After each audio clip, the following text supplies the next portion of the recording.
Trauma is a really interesting discussion. I think a lot of us are in this place of denial that we've ever had any trauma, or there's a sense of shame talking in that we might have experienced a trauma. But essentially we've all had them, and we all probably still have them almost every other day. But the big traumas, or any trauma, it could be as simple as a child who are getting growled at from an adult, and we tend to go into this sort of flight or fight or freeze scenario, which is well proven by medical science as well. If you can imagine a young child being really yelled at or told off by an adult, tend to like freeze, and we're taking that all in. It's like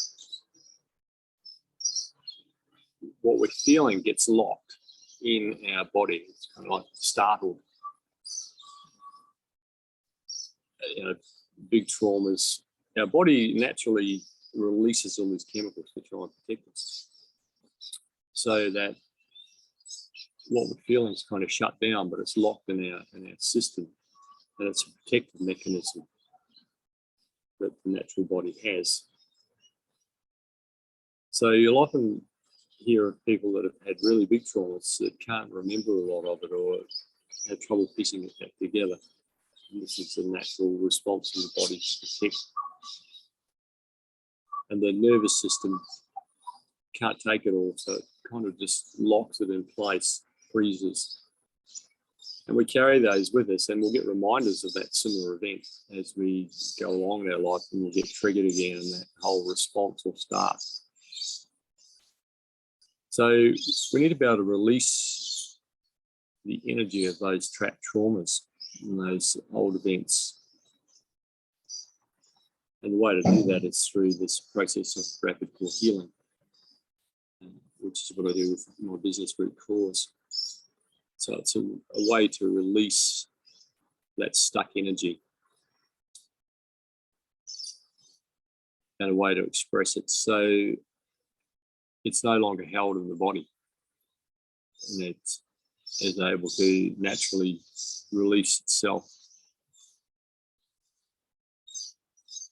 And that will come at times with tears, but the tears are actually a healthy part of our physical system as well. We've been probably indoctrinated into hiding tears or thinking there's something wrong if we start to cry, but it's actually a natural part of that energy trying to release from our physicality.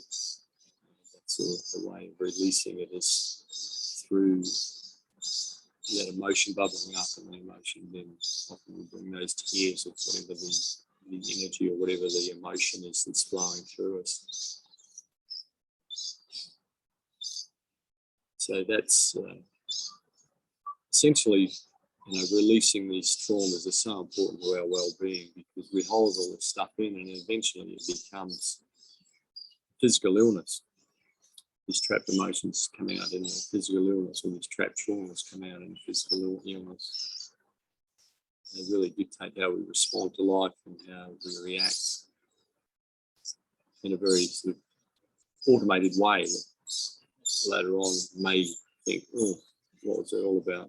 I might have didn't react like I really wanted to in that situation. And often we don't even realise we're reacting in such a way, because we think it's what's going on in a very present moment. But likely there's something behind that, underneath that, from the past. So it's a way of naturally discharging. It's like reversing the freeze process, essentially. And it's not complicated. It's a very gentle, light process. It's all hands off. It's, just trusting the wisdom of your infinite wisdom. And I'm here as your guidance to guide you back to trusting your own inner wisdom, and releasing and discharging these stuck energies that traumatic events had and create within our nervous system and our mind and body, which is the subconscious mind. 95% of what we do apparently is from our subconscious. We're not even thinking about it. It's kind of this automated response. So we know how to breathe without having to think about it. But we also react without having to think about it too. And the conditioning from the past is where those reactions and responses will be held, and where they will come from, how we respond to the world around us. So graphical healing is a very safe and gentle way to release and discharge those trapped energies, the trapped energetic of those past traumas and those stuck emotions.